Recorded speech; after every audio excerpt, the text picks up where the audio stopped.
का जो संवाद है आपस में, कि अर्जुन कैसे मोह में ग्रस्त होकर के, जब मोह ग्रसित हो जाता और मनुष्य ये मानने लगता है मेरा,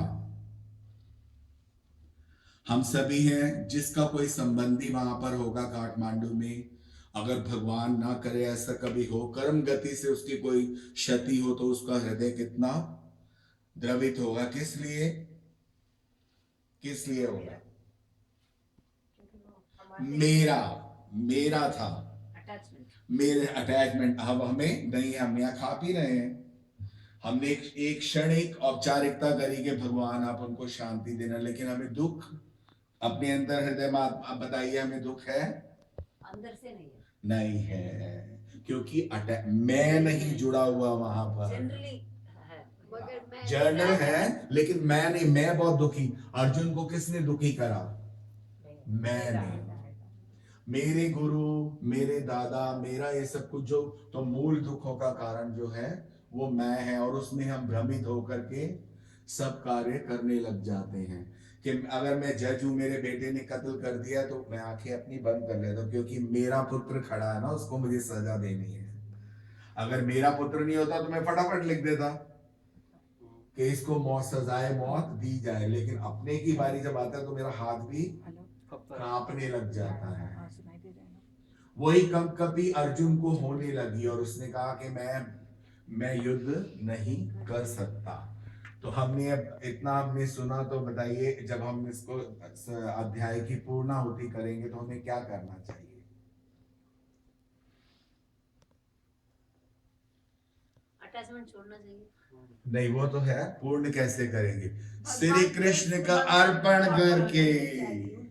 मेन यही बात हमें ध्यान रखनी है। अटैचमेंट तो हमारी छूटती नहीं है, छूटेगी अगर हम अभ्यास करेंगे और भगवान कृष्ण की या उनकी उपासना करेंगे। सबसे मेन बात ये, उसकी, और जो भी हम कर्म करते हैं उसके निमित्त अर्पण करते हैं, तो हमें एक सेकेंड, ये देख लो, ये फर्क है जो हर रेगुलर क्लास अटेंड करता है रेगुलर मन से नहीं, सभी मन, देखिए सभी नहीं, मैं मजाक कर रही हूँ, don't take it to heart. नहीं, सभी का है। लेकिन एक बात मुझे बड़ी थैंक यू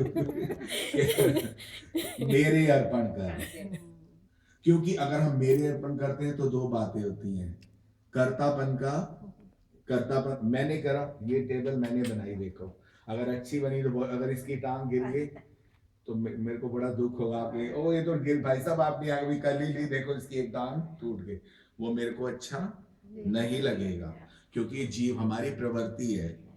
मेरे बनाए हुई दाल में आप बोलेंगे नमक कम है, मुझे पसंद नहीं आएगा क्योंकि ये मेरी, हमारी इंसान की प्रवृत्ति। हम क्या सुनना चाहते हैं? आप बहुत अच्छा लग रहे हैं, आप बहुत सुंदर हैं, कोई आपको कहेंगे आप सुंदर, आज ये जो सूट पहना आपने अच्छा नहीं लग, हमें ये पसंद नहीं आएगा, क्योंकि हमारी प्रवृत्ति है।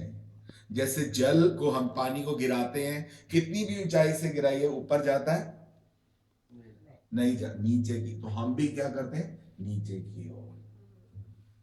लेकिन हम में एक क्वालिटी है कि हम कर्म, अच्छे कर्म करके उस पार ब्रह्म परमेश्वर तक पहुंच सकते हैं। हम उस बंधनों में बंधे हुए नहीं हैं। हम बांध लेते हैं अपने आप को, जब जन्म ले लेते हैं, पहले मालूम नहीं होता कि ये मेरी माता है, मेरे पिता को। दुश्मन के गोदी में भी आप बच्चे को दे दे तो बच्चा बोलता है कि मैं ये हमारा दुश्मन है, कानून कुल का, कभी नहीं बोलता। उसको हम सिखाते हैं, मैं तेरी माँ, ये तू मेरा पुत्र, ये तेरा भाई। वो जो पड़ोसी है वो अच्छे नहीं है, उनके घर नहीं जाना, बोलते हैं ना अपने बच्चों को। उसके हृदय में ये तेर और मेर का ज्ञान हम देते हैं, शुरू हो जाता है। लेकिन वो ज्ञान नहीं देते कि तुम्हारा जो इस आत्मा का उद्धार करने वाला सच्चा पति वो पार ब्रह्म परमेश्वर है, उसकी शरण में तुमको जाना है। उसकी शरणागति को प्राप्त करना, उसकी शरणागति को प्राप्त करने का बड़ा सरल उपाय है, जिसके ऊपर ये पूरी भगवत गीता आधारित है।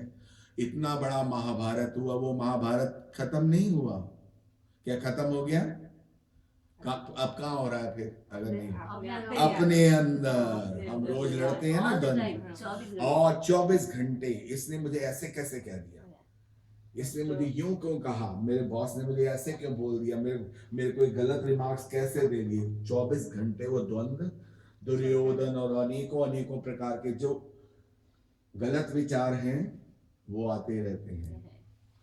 वो जब हम पर हावी हो जाते हैं तो हम क्रोधी हो जाते हैं, हम प्यार से पहले कहते हैं मत कर, बच्चे को कहते हैं मत कर, उसको उठा लेते हैं ना कोई भी चीज हाथ में और वो घुमा करके उसको, तो वो हमारे कंट्रोल से बाहर जब वो चीज हो जाती है तो हमें वो संयम करना है।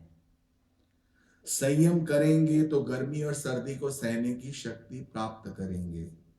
आज उन लोगों को देखिए जो छतों सड़क पर ही सोए, बारिश में भी सोए, जैसे भी है। एक वो जो प्लास्टिक जो हम फेंक देते हैं पन्नियां, उसके लिए भी वो तरस है कि कोई चीज मिल जाए ऊपर, हमारे टेंट थे जो लगे हुए उसको ले गए। तो ये सब दिन होत ना एक समाना।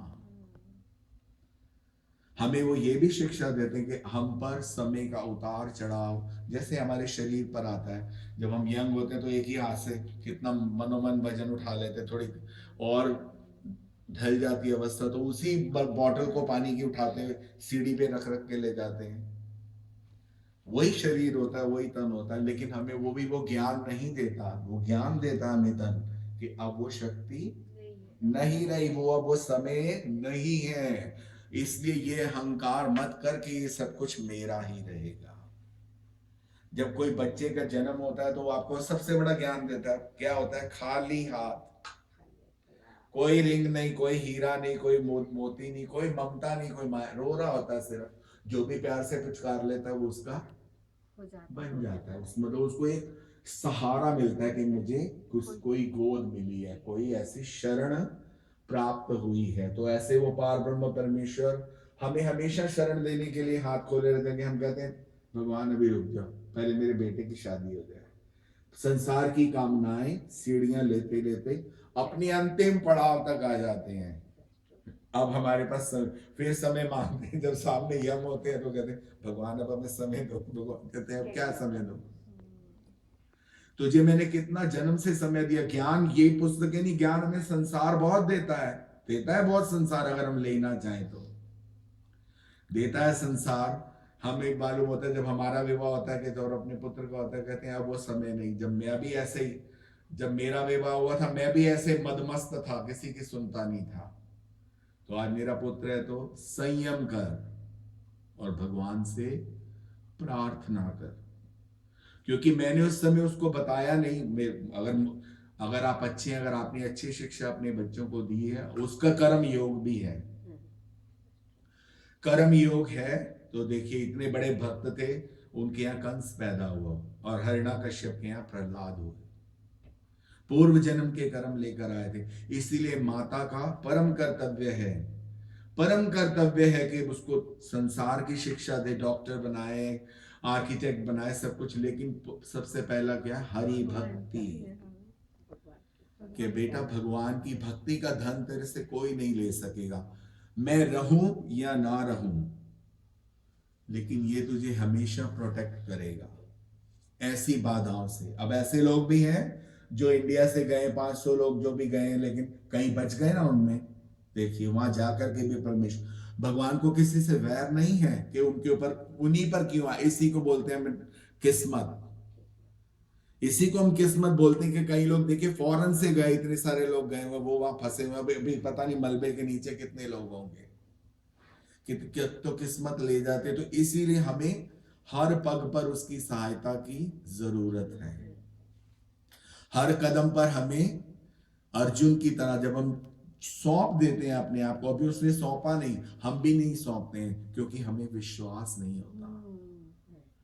ये दिल में विश्वास नहीं होता भगवान करेंगे, वो हम उसे मानते हैं फिर भी कहते हैं भगवान क्या कर लेंगे, क्योंकि हमारी भक्ति में भी तो बल नहीं है ना। विश्वास कैसे दिखाई दे, वो किस तरह से आपको दिखाई देगा, क्योंकि भक्ति में बल नहीं है ना। बल नहीं है तो लगता है मैं रोज तो आरती करता हूँ, लेकिन अंदर से पता उसका कोई मेरे को लाभ नहीं है। इतनी साल मुझे हो गए करते करते करते करते, वो आरती की प्लेट को मान मान के मैंने घिसा दिया, लेकिन नहीं हुआ ना। सच में ये हकीकत है। कितनी भक्ति होती है कलयुग में, इतनी तो किसी युग में नहीं होती जितनी कलयुग में होती है। इतने कितनी हमको सुख सुविधा YouTube पर जाइए, सब पे जाइए, तरह तरह के भजन, तरह तरह के आचरण मिल रहे हैं, तरह तरह के लेक्चर हो रहे हैं, सब लोग सुनते ही है ना, लेकिन फिर भी सुनते हैं लेकिन अमल नहीं यूज करते।